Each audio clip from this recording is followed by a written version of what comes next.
Okay.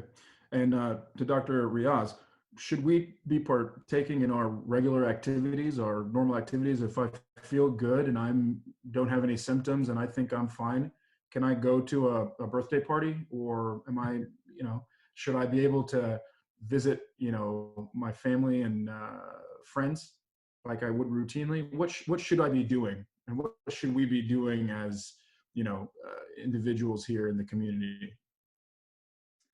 Yeah, again, as an ophthalmologist, I myself am following the leads of my colleagues who actually know about this, and that's why I think even to bring this back to a Quranic principle that فَاسْأَلُوا أَهْلَ الذِّكْرِ إِن كُنتُمْ لَا تَعْلَمُونَ. The Quran says that ask questions of the people of understanding if you don't know. In other words, when there is a topic or matter that we don't know much about, we really should listen to the advice of the experts and people who have dedicated years and years of their lives to understanding these sorts of things. So I'm referring to here on a secular level, more of the infectious disease doctors, public health officials, epidemiologists, and everybody has really the same thing that they're saying, that this is not the common flu.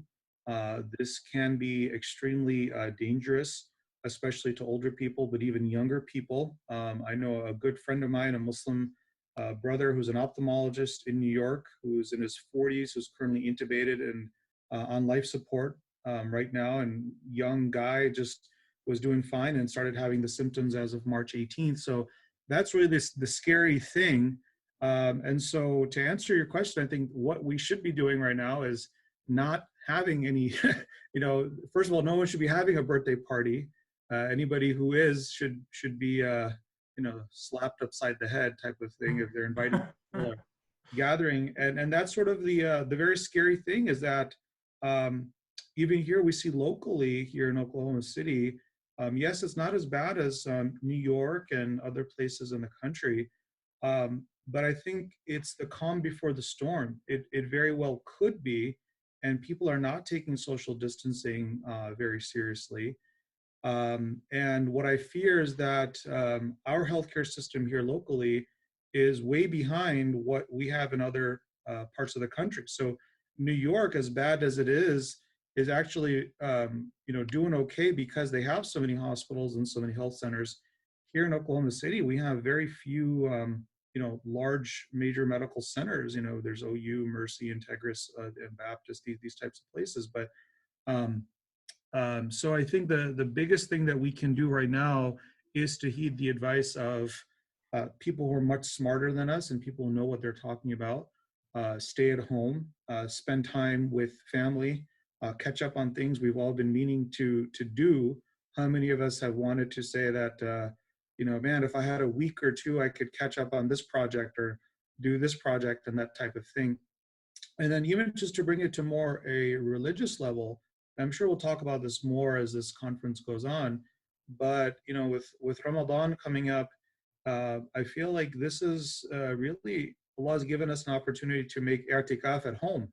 We got nothing else to do, and so this is a time to catch up on things that religiously, spiritually, ethically, that perhaps we've always said, inshallah, when I have the time to do it, I will, and now we do. So I would say we, on a physical and secular level, we listen to the advices of our, the ID docs, and people who know what they're talking about. Stay home, and try to take advantage of that time that we have at home to work towards some productive things.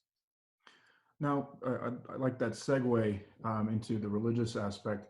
One of my Muslim colleagues asked me, just in conversation, I wonder why Allah subhanahu wa ta'ala is doing this to us as a humankind. It's unprecedented. We've never, at least in our lifetimes, I think, we've never seen Umrah, this kind of, halt to religious activities as a Muslim ummah. So what is the religious perspective here as to, how do we explain to the congregants, why is Allah subhanahu wa ta'ala doing this? Is it so that we have more time to worship him? I mean, what do you say here? Well, it's a very interesting question, and things which something which people have asked quite frequently over the past couple of weeks. Number one, we don't know why definitively why Allah Ta'ala has done this. That's right, straight off the bat. But what this event could be is, for some people, no doubt it is a punishment. For some people, no doubt it's a blessing, and for some other people, it is an opportunity. And what do I mean by that? Is we have to figure out which category do we fall, which that we can look back and say that I fell into this particular category. So, this first broke out, I heard all the conspiracy WhatsApp groups talking about this is a punishment to China for what they did to the Uyghurs and this and that. And, I would caution people to try to guess the mind of Allah, number one. We should not try to guess and say, this is why Allah does things, because we know that Muslims have been affected by this as well, too. Just the news out of Britain, for example, the first 4 medical people that passed away were Muslim healthcare workers, Muslim physicians. So this isn't a virus or a disease that is only against the zalimeen, the unjust or oppressive people. And so I would really hesitate for us to think and to kind of sit back as sort of this chosen people syndrome that sometimes we Muslims have, that we're, mashallah, so wonderful, everybody else is so bad.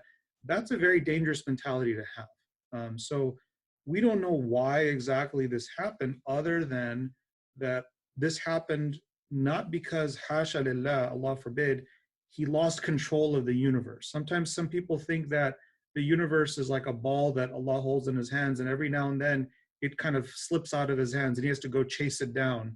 And in those moments is sort of the periods of chaos and confusion. And we should know that whether times are good for us or bad for us, still Allah subhanahu wa ta'ala is in control. And so what we should have certainty is that this virus and everything that's happening right now, that Allah is still in control. It is happening by his permission and through his knowledge. And it represents an opportunity for us to either benefit from it or to suffer from it. To answer your other question, which is, I think you used the word unprecedented, and that's where I would humbly and politely disagree. Sure. Because if we read, first of all, human history, plagues, viruses, pestilences, this has been sort of the very nature of human history. So all throughout human history, there have been massive plagues and diseases that have happened. We often only just know of the Black Death, but historically, almost every 50 to 100 years, there's always major plagues which happened. Even before the coming of the Prophet ﷺ, there was what is known as the plague of Justinian, which is said to have wiped out about 20% of the world's population at that time. And we know that after the Prophet ﷺ, within the first 100 years, there was at least 5 or 6 well-recorded and well-documented plagues. Everyone now is talking about the plague of Al-Amwas, but there were multiple other plagues that happened. There was the plague of Shiraweh, there was a plague of Fatayat, there was the plague which was known as Al-Ashraf.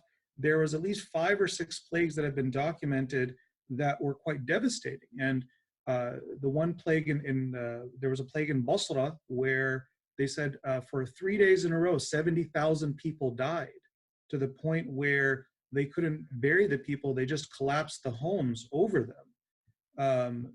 There was a plague, the one called Al-Fatayat was called because young women were disproportionately affected by it. And they said that mainly young women died from it. And of course, we've heard many halaqat and speeches online about people have talked about Al-Amwas and some of the details there. So I won't go into that. But the point I want to make is that these have happened through Muslim history, and the closing of the masajid, the closing of the haramain, this has been done. So yes, we have never seen it in our lives. We have seen, mashallah, especially in the past 20 years, an exponential increase in the number of people that have gone for Hajj and Umrah, but there are documented cases throughout Muslim history where even Hajj was canceled, and there are probably um, I was just reading an article about this, almost 40 times where Hajj was canceled or postponed or severely limited for various reasons. So, inshallah, the Hajj this year won't be canceled, or at least maybe even on a limited basis, it will be kept open. But I want to really kind of give us some hope and reassurance that what we're seeing, if Hajj gets canceled this year, if Ramadan and Eid, it sounds like most likely we'll have to be spending Ramadan at home. Maybe Eid Salah, I'm hoping we can maybe gather for, but Allah knows best. But I don't want, us Muslims, when I'm saying us Muslims, modern Muslims, we're not that special to think that these things have not happened in the past, right? And that's sometimes we don't know our history. We don't know Muslim history. We don't know human history. Um, these things have happened, and so therefore we shouldn't be disheartened that we're dealing with them. I'm sure we'll talk about this a little bit more in some of the next questions, but I thought I'll kind of at least address those two questions that you had asked. Yeah, I wanted to go back to what I said. In our lifetimes, in our lifetimes, we have not seen, for a spoiled American-born Muslim who has been able to hop on planes and go wherever I wanted to go and not have to self-quarantine or isolate.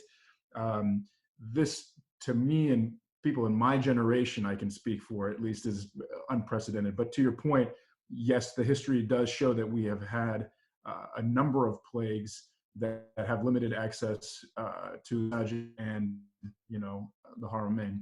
So the next question I have. I didn't mean to cut you off. I said, but not just plagues, but even political reasons. Oh, sure, battles. Yes. We think we like to sometimes think of the Muslim Caliphate as this golden period of everything was lovey-dovey, hunky-dory, everything went perfectly. But even when the Abbasids were in power, in I think it was in the 900s where there was a big dispute between the Abbasids and the Fatimids, and such a conflict broke out between the Abbasids who were in Iraq and the Fatimids who were in Egypt. And because of the battles that happened, therefore, in the Hijaz, there was a period of almost 8 years from 983 to 991 when the Hajj was not there. There was also in the year 930s, there was a group of these, they weren't Muslim for sure, but we can call them these crazy heretics known as the Qarmatiyans, who were in Bahrain, and their leader thought that the Hajj and the Black Stone and all of these things were shirk. So they attacked the Kaaba, they stole the Black Stone, and they killed 30,000 Hujjaj, and they buried those bodies and dumped them into Zamzam. And they stole the Black Stone and kept it with them for almost a decade. And finally, you would think that why couldn't the Khalifa conquer these people, get the stone back? And even now, when if you look at the stone, it's held by a silver, right, like I'm losing my train of thought, the silver thing which kind of covers it, because it's actually broken in multiple pieces. They broke it. It had to be put back together. So why I mention this is to realize that it's not just plagues that have stopped the Hajj and Umrah, but even other reasons, especially horrible political and military reasons that have stopped it. So alhamdulillah, at least it's not that what we're going through. It's a epidemiological thing, which hopefully inshallah will be taken care of. We know the most recent one was probably in the 1800s. In that century, there was at least 3 times that the Hajj had to be abandoned because of things like cholera and other diseases that some of the Hujjaj brought in. So the authorities had to shut the Hajj down. So this is not unprecedented. And I think it's obviously a psychological and spiritual shock to us. But in some weird way, if we maybe read our history, inshallah, we'll be reassured that these things happen from time to time. And inshallah, Allah will have mercy on us and the ummah, and will open up the Haramain very soon and allow us to get back to some of our communal religious gatherings as well.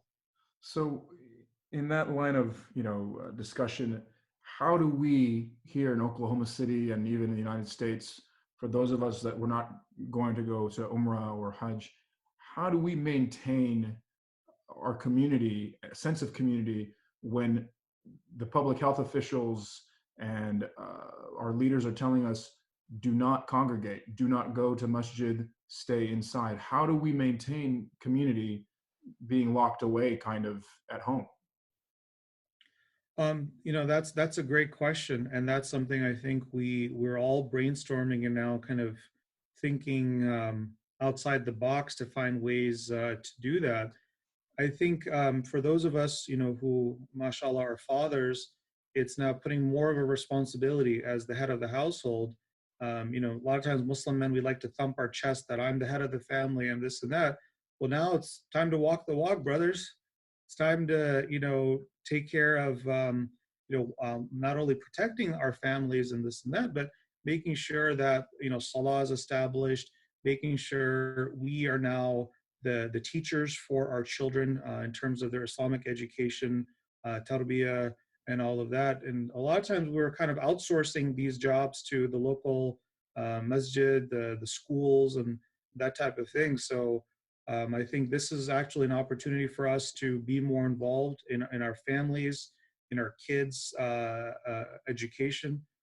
So I think things like, having, regular family halaqat, trying to pray as many salah together, spending a portion of time where we all sit down, read Quran, make dhikr, do dua, read perhaps an Islamic book together, read the seerah of the Prophet ﷺ together, and maybe sit and discuss with your kids what does a particular event in the life of the Prophet ﷺ mean. So I think this is sort of the time for us now to come up with a game plan to really be involved in our family's Islamic education as well as the Islamic practice. It's very easy now because we have, Netflix, Disney Plus. Just, plunk your kids down in front of the TV and let them, binge watch Disney or Netflix or whatever it might be. And I'm not saying we shouldn't allow them to have fun and play video games and watch TV. We all do that. There's nothing wrong with that. But I think it's very important for us to set aside some time on a family level and see how we can kind of come together closer as families. And then on top of that, of course, mashallah, there's many institutions, organizations that are having now more online classes, more online programs. Many of the shuyukh are having regular talks online. So these are all good ways to kind of stay connected, to learning in that way. And then the third and final thing I would say is, we have things like FaceTime and Zoom and this and that. So this is a great time to kind of maybe call up friends and family and people we may not have talked to, or we just call them up on Eid and, now call them up, FaceTime, Zoom with them, and just get a chance to connect with them even remotely. And I think I've seen that. I've heard now, mashallah, from people I haven't heard from a while, people just calling just to check in and say, hey man, what's going on? And just was thinking about you. And so I think that can also be done during that time. So those are three ways I think we can try to keep ourselves connected as families, as well as with our extended network of friends and Muslim brothers and sisters.